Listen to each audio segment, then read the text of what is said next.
देखो, आज के पाठ का नाम है हमारे आसपास के पदार्थ। क्या है? हमारे आसपास के पदार्थ। तो सबसे पहले हम इसमें आसपास तो आप लोग जानते हैं, हमारे का मतलब कि स्वयं के आसपास माने नज़दीक। यहाँ पर पहला शब्द आया है पदार्थ। पदार्थ क्या है, सबसे पहले इसको समझना है। पदार्थ वह वस्तु, वह भौतिक वस्तु जो वह भौतिक वस्तु जो स्थान घेरती है, जिनका आयतन होता है, उसे हम पदार्थ कहते हैं। तो परिभाषा कैसे लिख सकते हैं आप कि प्रत्येक वस्तु जो स्थान घेरती है, स्थान घेरती है और उसका आयतन होता है, और उसका आयतन होता है, पदार्थ कहलाती है। पदार्थ कहते हैं। ठीक है।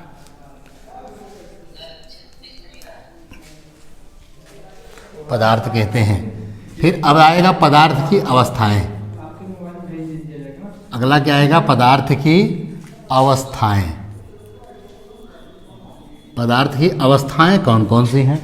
तो आप सामान्य रूप से जानते हैं कि पदार्थ की 3 अवस्थाएं होती हैं, ठोस, द्रव और गैस। ठोस, द्रव और गैस। पहला हो गया ठोस, दूसरा है द्रव और तीसरा है गैस। एक विशेष अवस्था जिसे हम कहते हैं प्लाज्मा। एक विशेष अवस्था, ये पहला हो गया, दूसरा हो गया, तीसरा हो गया, चौथी एक विशेष अवस्था को प्लाज्मा कहते हैं। ठीक है। प्लाज्मा है क्या? ठोस से आप परिचित हैं कि जिसे दबाने पर दबता नहीं है। द्रव से भी आप परिचित हैं, जो द्रव मतलब एक तरल पदार्थ के रूप में दबाने पर दब जाता है। किसी बर्तन में डालने पर उसका आकार इच्छानुसार बदल सकते हैं। गैस जिसका आयतन तो होता है, लेकिन वो हमको भौतिक रूप से दिखाई नहीं देती, उसको अपने इच्छानुसार बदल नहीं सकते। इसके बाद आ जाता है बच्चों प्लाज्मा। प्लाज्मा क्या है? इस अवस्था में कण अत्यधिक ऊर्जा वाले और अधिक उत्तेजित होते हैं, माने यह उत्तेजित अवस्था कहलाती है। ये कण आयनीकृत रूप में होते हैं, माने आयन का कार्य करते हैं। फ्लोरेसेंट ट्यूब और बाल्ब के रूप में के अंदर प्लाज्मा का प्रयोग होता है। निर्वात बल्ब के अंदर निर्यात गैस और फ्लोरेसेंट ट्यूब के अंदर हीलियम या अन्य कई गैसें होती हैं, ये सभी प्लाज्मा के रूप में होती हैं। इसके बाद देख हमें अगला आता है बच्चों एक प्रयोग के रूप में, कि जैसे मान लीजिए आप अपने घर में ही प्रयोग कर सकते हैं। एक कोई बाल्टी लीजिए, बाल्टी के अंदर आयतन चेक कर रहे हैं। पहले ठोस पदार्थ रखते हैं, जैसे मान लीजिए बड़े बड़े पत्थर। ठीक है, बड़े बड़े पत्थर आप रख दिए, वह आपकी बाल्टी कुछ समय बाद फुल हो जाएगी। अब देखने में बाल्टी के अंदर कोई स्पेस नहीं है, लेकिन ऐसा नहीं, अभी वो इसके बीच यहाँ पर जो स्थान बचते हैं, इन स्थान को कहते हैं अंतरा अणुक स्थान, मतलब ठोस के बीच स्थान कम पाए जाते हैं। अब इसमें हम दूसरा प्रयोग क्या करते हैं? मान लीजिए बड़े पत्थर थे, हमने पहले क्या डाला बच्चों? बड़े पत्थर। ठीक है। इसके बाद छोटे पत्थर, मान लीजिए रेत डाल देते हैं। इसके बाद रेत के जब इसमें कण डाल देंगे तो जहाँ जहाँ खाली जगह है फिर भर जाएगी। यहाँ पर पूरे स्थान में क्या भर गई बच्चों? रेत भर गई, अर्थात रेत के लिए स्थान था तो रेत भी भर गई। फिर इसके बाद रेत के बाद हम क्या प्रयोग करते हैं? आपको दे दिए कि पानी डालो, तो अब बताइए कि इसमें पानी जाएगा कि नहीं? कुछ लोग सोच रहे होंगे कि नहीं जाएगा, पर ऐसा नहीं है, अभी भी इसमें पर्याप्त स्पेस है। जैसे आप डालेंगे तो रेत के कणों से होकर, बड़े बड़े पत्थरों से होकर के कुछ पानी की मात्रा इसमें भर जाएगी और आपकी बाल्टी फिर से फुल हो जाएगी। अब इसके अंदर अब एक और प्रयोग करते हैं। मान लीजिए आपके पास पंप है, ये साइकिल में जो हवा भरते हैं वो पंप, उसमें थोड़ा सा लगा के देखेंगे तो कुछ देर तक हवा भी जाएगी। इसके बाद पानी का बुलबुला ऊपर उठने लगता है, अर्थात पदार्थ के बीच में जितना स्थान होता है हम पूरे स्थान को ग्रहण कर सकते हैं। अब इसके बाद है बच्चों अवस्था परिवर्तन। अगला क्या है? अवस्था परिवर्तन।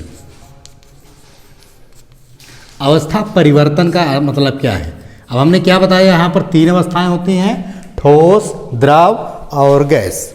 ठोस से द्रव में बदलना, द्रव से गैस में बदलने को कहते क्या है? ठीक है, तो अवस्था परिवर्तन होने का कारण क्या होता है? तापमान में परिवर्तन। तापमान में परिवर्तन होने के कारण ही अवस्था बदलती है। तापमान में परिवर्तन होने से अवस्था बदलती है, पदार्थ की अवस्था बदलती है।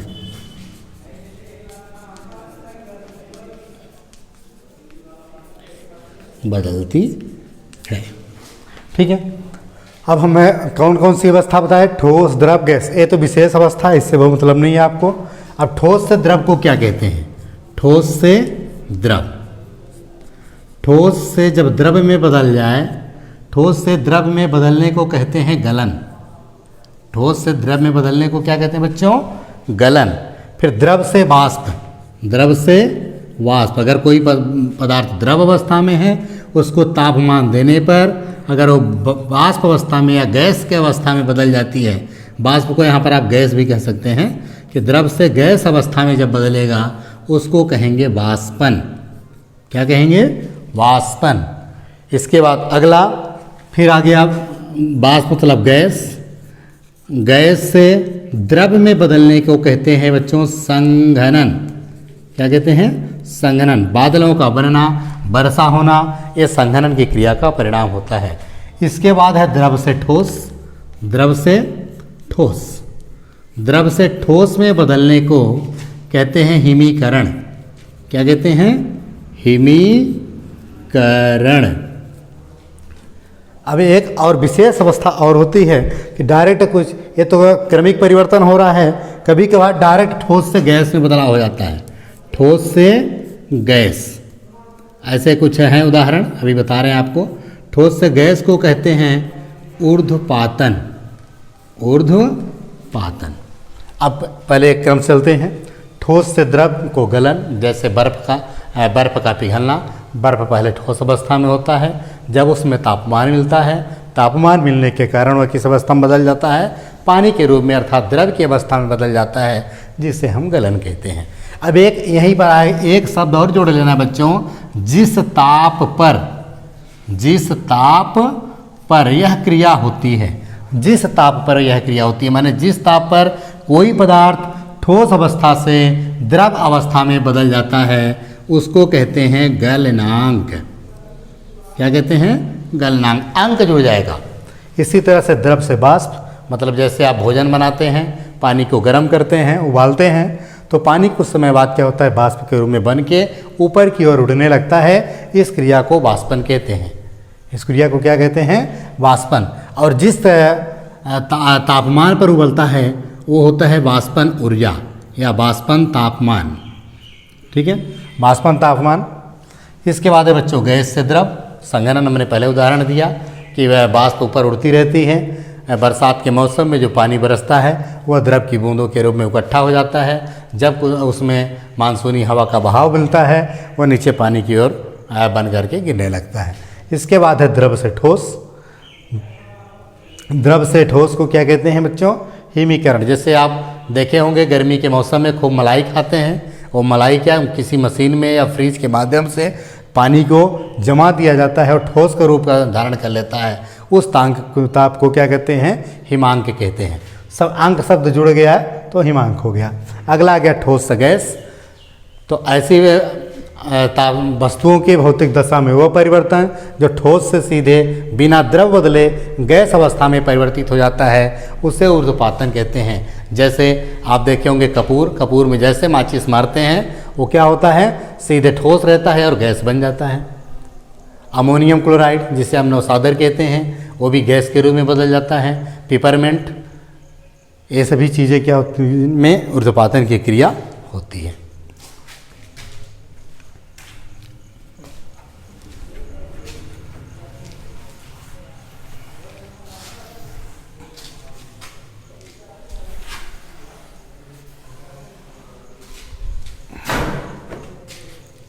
इसके बाद एक है बच्चों तापमान में परिवर्तन आता है आप में कि तापमान को सेल्सियस केल्विन में बदलिए। तो 4 तापमापी हैं वर्तमान में, 4 प्रकार के तापमापी कौन कौन से हैं? फर्स्ट है फ़ारेनहाइट, फ़ारेनहाइट मतलब डिग्री एफ से प्रदर्शित करते हैं। सेल्सियस,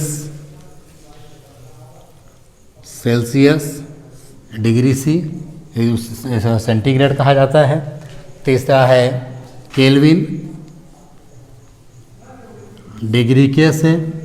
चौथा है रोमर। ये 4 तापमापी हैं डिग्री आर। ठीक है। अब आपकी किताब में इस कक्षा 9वीं में सिर्फ 2 दिया गया है कि सेल्सियस को केल्विन में बदलिए या केल्विन को सेल्सियस में बदलिए। हम पहले सूत्र पूरे के बता देते हैं। C/5 बराबर K ऋण 273/5 बटे बराबर R/4 F - 9/32। ये आपका सूत्र है। सॉरी, F - 32/9 लिखने में धोखा हो गया था। F 32/9। अब आपकी किताब में बच्चों 2 हैं, सेल्सियस और केल्विन। तो अब यहाँ पर आप देख क्या रहे हैं? C/5 बराबर K ऋण 273/5। इसका 5 कैंसिल हो गया, तो C बराबर क्या हो गया बच्चों? K ऋण 273। अब यहाँ से C भी निकाला जा सकता है, K भी निकाला जा सकता है। कैसे? मान लीजिए कि आपके पेपर में दिया गया कि 100 डिग्री K को सेल्सियस में बदलिए, C में बदलना है। तो क्या सूत्र हो गया? C बराबर, तो C बराबर क्या हो गया बच्चों? K - 273। तो यहाँ पर क्या हो गया? 100 - 273। तो क्या अब यहाँ पर माइनस से बड़ा है, इसलिए क्या हो जाएगा? 173 डिग्री सेल्सियस।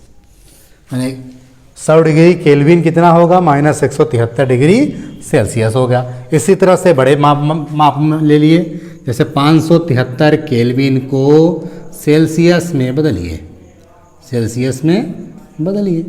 ये तो इजी हो गया आपको। तो क्या हो जाएगा? C बराबर K ऋण 273। तो K के स्थान पर क्या लिखेंगे बच्चों? 573 - 273। तो बराबर क्या आ गया? 300 डिग्री सेल्सियस।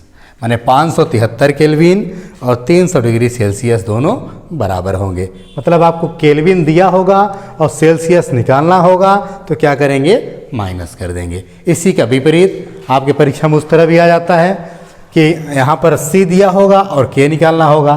तो C माइनस, वही सूत्र तो वही है आपका, K माइनस, तो C दिया है तो K बराबर क्या हो जाएगा? 273 का इसको पक्षांतर कर देंगे तो हो जाएगा C + 273।